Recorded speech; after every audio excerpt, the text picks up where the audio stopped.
माननीय राजेश वर्मा जी। धन्यवाद अध्यक्ष महोदय।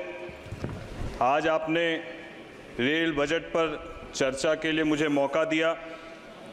अध्यक्ष महोदय, आज भी देश भर में सफ़र करने के लिए सबसे किफ़ायती और सुरक्षित माध्यम कोई माना जाता है तो रेल का माध्यम माना जाता है। जिस तरीके से भारत की अर्थव्यवस्था को रेल के दृष्टिकोण से अगर देखा जाए तो 2014 के पहले सरकारों का जो कार्यकाल था वो स्लो पैसेंजर ट्रेन की तरह था, लेकिन विगत 10 वर्षों में हमारी एनडीए की सरकार में बुलेट ट्रेन की स्पीड में रेल मंत्रालय ने विकास की राह को सुनिश्चित किया है। अध्यक्ष महोदय, आज मैं गर्व के साथ कह सकता हूं, जब हम वंदे भारत ट्रेन में विश्व स्तरीय सुविधा देखते हैं, आज रेलवे स्टेशनों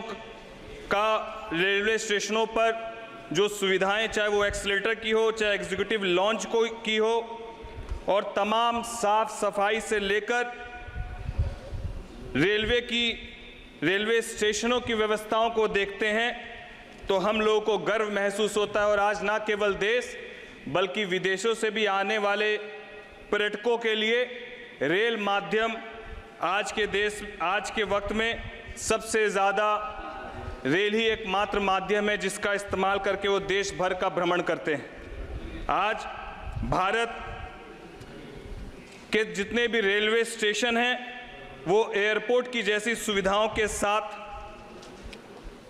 विकास का केंद्र बनने का काम कर रहा है। सरकार ने रेलवे के लिए अब तक का सबसे बड़ा बजट दिया है। रेलवे को मजबूत बनाने के लिए और नई सुविधाओं को लाने के लिए सरकार ने 2,62,000 करोड़ रुपए कैपेक्स के तौर पर दिए हैं। ग्रॉस बजटरी सपोर्ट 2,52,200 करोड़ रुपया है। यह रकम 2023-24 के बजट में 2,40,000 करोड़ रुपये थी। सरकार का लक्ष्य है कि अमृत भारत एक्सप्रेस जैसी ज़्यादा से ज़्यादा पैसेंजर ट्रेन चलाई जाए। बजट का बड़ा हिस्सा सेफ्टी के लिए भी अध्यक्ष महोदय इस सरकार में आवंटित किया गया है, जो लगभग 1,08,000 करोड़ से पुराने ट्रैक्स, सिग्नल, कवच, रेल के पुल बनाने में लगेंगे। अध्यक्ष महोदय, आर्थिक सर्वे 2023-24 के मुताबिक पिछले 5 सालों में रेलवे पर पूंजीगत व्यय में 77% की बढ़ोतरी हुई है। वित्तीय वर्ष 2019-20 में जहां यह खर्च 1.48 लाख करोड़ रुपया था, वहीं 2023-24 में बढ़कर 2.62 लाख करोड़ रुपया हो गया है। अध्यक्ष महोदय, साल 2023-24 में करीब 673 करोड़ यात्रियों ने ट्रेन में सफ़र किया, जो पिछले वित्त वर्ष की तुलना में लगभग 5.2% अधिक है। मैं विशेष आभार व्यक्त करता हूं हमारे आदरणीय प्रधानमंत्री जी का और रेल मंत्री जी का, जिन्होंने केंद्र बजट ही नहीं बल्कि रेल मंत्रालय के माध्यम से भी बिहार को उसका अधिकार देने का काम किया है। आदरणीय अध्यक्ष महोदय, मैं आपके माध्यम से हमारे रेल मंत्री जी का विशेष रूप से धन्यवाद देता हूं, जिन्होंने पहली बार मैं जीतकर सांसद में आया हूं और मैंने अपने क्षेत्र में राजधानी की मांग हमारे आदरणीय रेल मंत्री जी के समक्ष की थी। और इस कार्यकाल की सबसे खूबसूरत बात यह है कि जब हम अपनी मांगों को रखते हैं, जैसा कि हमारे देश के यशस्वी प्रधानमंत्री जी ने कहा कि तीसरा कार्यकाल 3 गुना ज़्यादा रफ्तार से काम करने का है, और उसका प्रमाण मैं स्वयं हूं। जिस तरीके से हमारे रेल मंत्री जी को विगत 20-25 दिन पहले हम लोगों ने राजधानी रुकवाने के लिए, ठहराव के लिए दिया था और माननीय मंत्री जी ने उसकी स्वीकृति दी, इसके लिए मैं हमारे आदरणीय रेल मंत्री जी का धन्यवाद देता हूं। साथ ही साथ मैं अपने क्षेत्र में खगड़िया कुशेश्वर स्थान रेल परियोजना के निर्माण के संबंध में भी माननीय मंत्री जी का ध्यान आकृष्ट करना चाहता हूं कि 44 किलोमीटर की खगड़िया कुशेश्वर स्थान रेल परियोजना पूर्व मध्य रेलवे के सोनपुर मंडल के तहत आती है और खगड़िया को बरौनी, कटिहार और समस्तीपुर सहरसा सेक्शन से जोड़ती है। और यह रेल परियोजना वर्ष 1998 में शुरू हुई थी, जिसमें अलौली स्टेशन के आगे कुशेश्वर स्थान तक रेल परियोजना का कार्य आज भी लंबित है। इस परियोजना में अलौली से कुशेश्वर स्थान के बीच 5 स्टेशन का निर्माण किया जाना है, जिसमें चेराखेड़ा, सहरबन्नी, तिलकेश्वर, सुगरेन और कुशेश्वर स्थान स्टेशन शामिल है।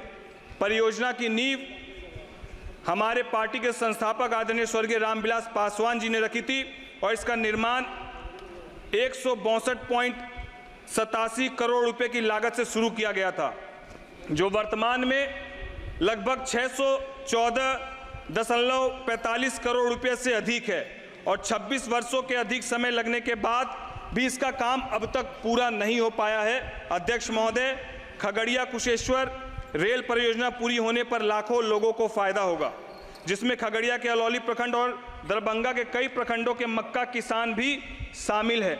इस परियोजना के लाभ को देखते हुए मेरा सरकार से ही निवेदन है कि इस योजना के लिए निर्धारित राशि का आवंटित किया जाए और एक समय सीमा के अंतर्गत इसके कार्य को भी पूरा कराया जाए। साथ ही साथ अध्यक्ष महोदय, बस 1 मिनट में अपनी बात को पूर्ण करूंगा। अलौली स्टेशन बनकर पूर्ण हो चुका है। मैं चाहूंगा कि यहाँ पर पैसेंजर ट्रेन का आवागमन शुरू किया जाए। ये आपसे दरख्वास्त, और सिमरी बख्तियारपुर हमारे यहाँ एक स्टेशन है जहाँ वैशाली ट्रेन की मांग है, उसको भी पूरा किया जाए। और इन तमाम विषयों को रखते हुए मैं फिर से अपने आदरणीय प्रधानमंत्री जी का, रेल मंत्री जी का धन्यवाद देता हूं और जिस खूबसूरती से, पूरे शांति से सभी लोगों के विषयों को सुनकर रेल मंत्री जी उसका समाधान करते हैं, उनके लिए बस 4 लाइन कहना चाहता हूं कि परिंदों को मंजिल मिलेगी, ये फैले हुए उसके पंख बोलते हैं, अक्सर वही लोग रहते हैं खामोश, जमाने में जिनके हुनर बोलते हैं, जमाने में जिनके हुनर बोलते हैं। बहुत बहुत धन्यवाद अध्यक्ष महोदय।